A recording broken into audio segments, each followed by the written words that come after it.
What's up, ladies and gentlemen of YouTube? Boogie2988 coming at you live once again through the power of the internet. And this is my rambling video. Not a lot to talk about this week. Probably one major topic I want to talk about. But let's see. Just a little weight loss update. Finally, the scale has started moving. We talked about that last week, but I'm finally starting to see weight loss. We went through that plateau month, just like everyone told me I would, and my support group, my doctor, but we're finally starting to see the scale move. So I've lost a couple more pounds. Pretty excited about it. We're over 100 pounds now. I'm pretty happy about it. That said, I've been playing a lot of games. This is Broketober, as it's known in the gaming industry, when there's just so many games coming out. You know, obviously we have Mario Odyssey coming out. We got a lot of great TV shows. Walking Dead came back today at the time I'm filming this. And then we got Stranger Things Season 2 coming up. So much that we have to do. So much to play. So much to watch. So much to experience. Pretty crazy stuff. Mario Odyssey is probably my most anticipated game left of the season, but I've enjoyed a lot of the games. Shadow of War was kind of ruined by the microtransactions and some of the design choices. Good game. Still looking forward to Battlefront 2. Been playing the South Park game all week on stream, and it's been fantastic as well. That said, once we have the personal stuff out of the way, there's one major thing I wanted to talk about, but I don't think it warrants its own video, and that's the website Neogaf going dark over the weekend. And we'll talk about that in a little bit.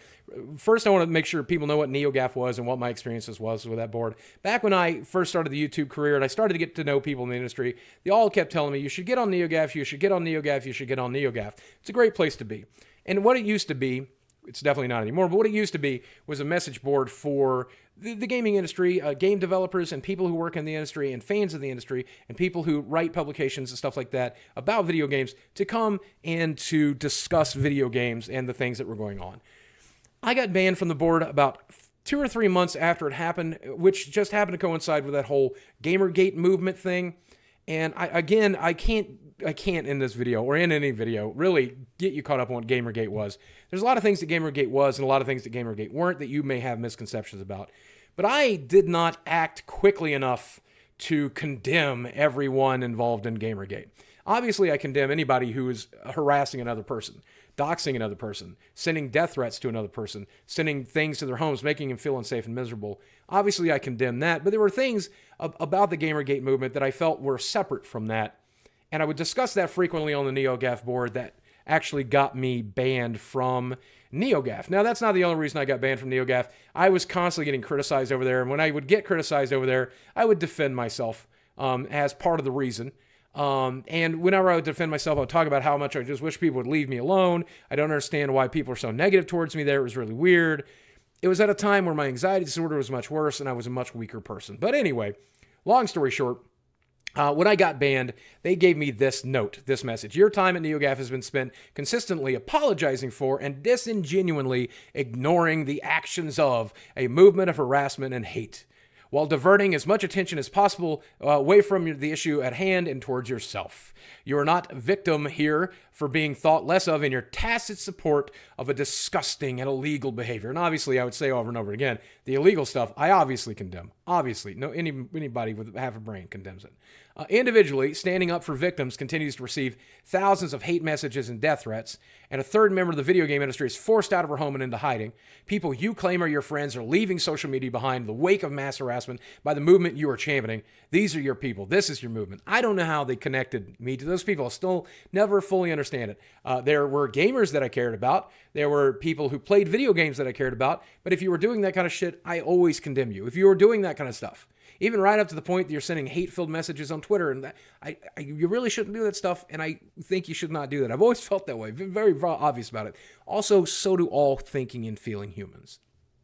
But as you've also expressed a strong desire to leave Neogaf but continue to participate, you'll now have some more free time to reflect on your decisions of the past several weeks. Neogaf administration. When your ban will be lifted is never. I just screen capped that paste ban and tweeted it out for the world to see. If you want to see it on my Twitter feed, you'll be able to.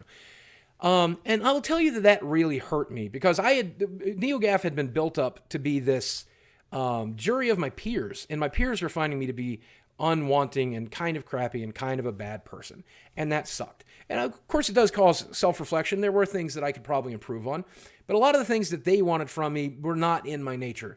A lot of people think of me as a fence sitter. A lot of people think of me as someone who is fairly centrist and neutral, and yeah, that's who I've been my whole life.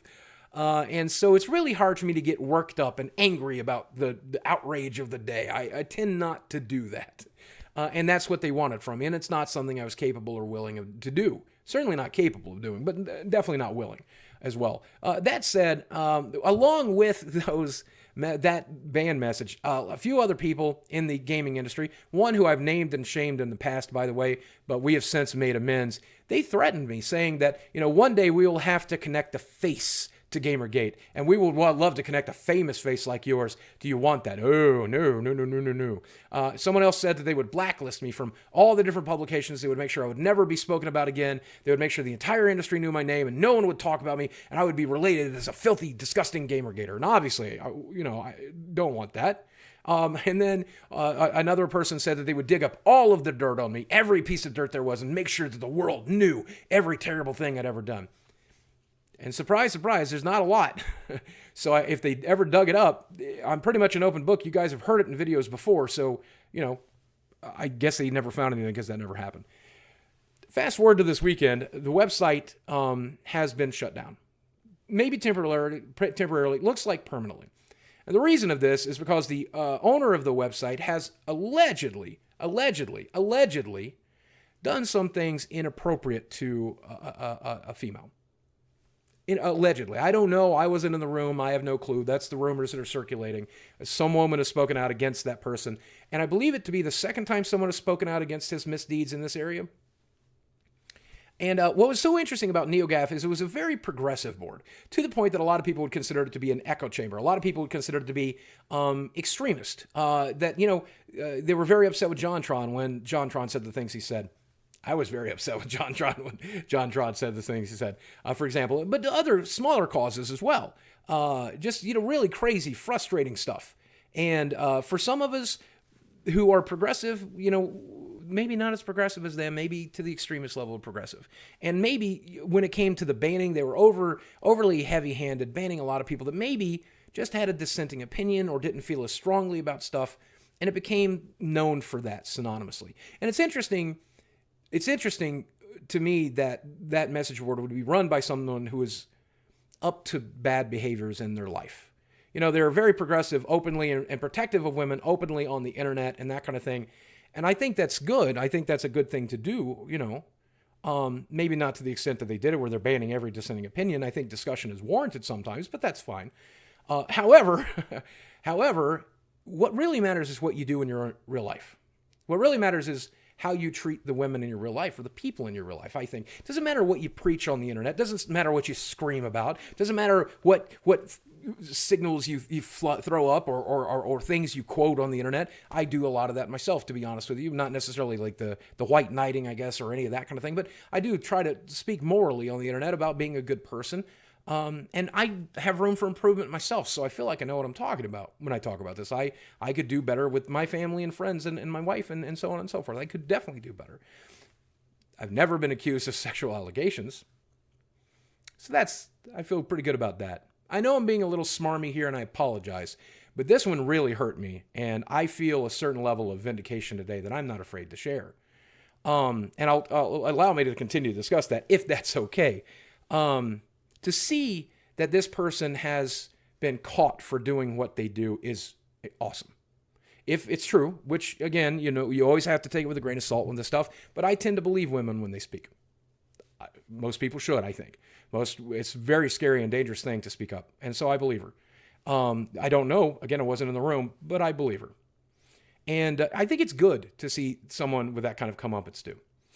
And, the fact that a website that hurt me severely and threatened my career and damaged me mentally and emotionally is offline, and a lot of other people as well, and it's offline, that's kind of a win too. The important thing here, and someone has accused me of Twitter for celebrating sexual abuse because it took down a website I didn't like. That is gravy. That is gravy. Here's what I will tell you. I'm just glad if what has been alleged here is true. I'm glad the person spoke out against it, and I hope that other things happen that would be justice, and this seems like justice to me. So that said, here's where I'm going to be completely shitty person, and here's an area that I'll agree that I need to grow. It's funny because the people that threaten me, some of them were mods on that website. They're gone.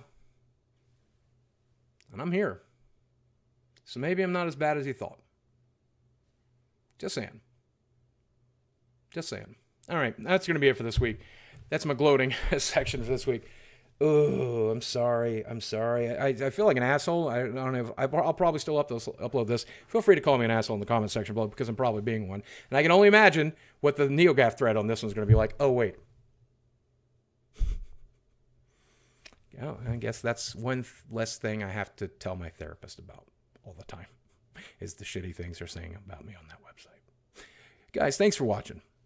I love you very much. I'll speak with you again soon.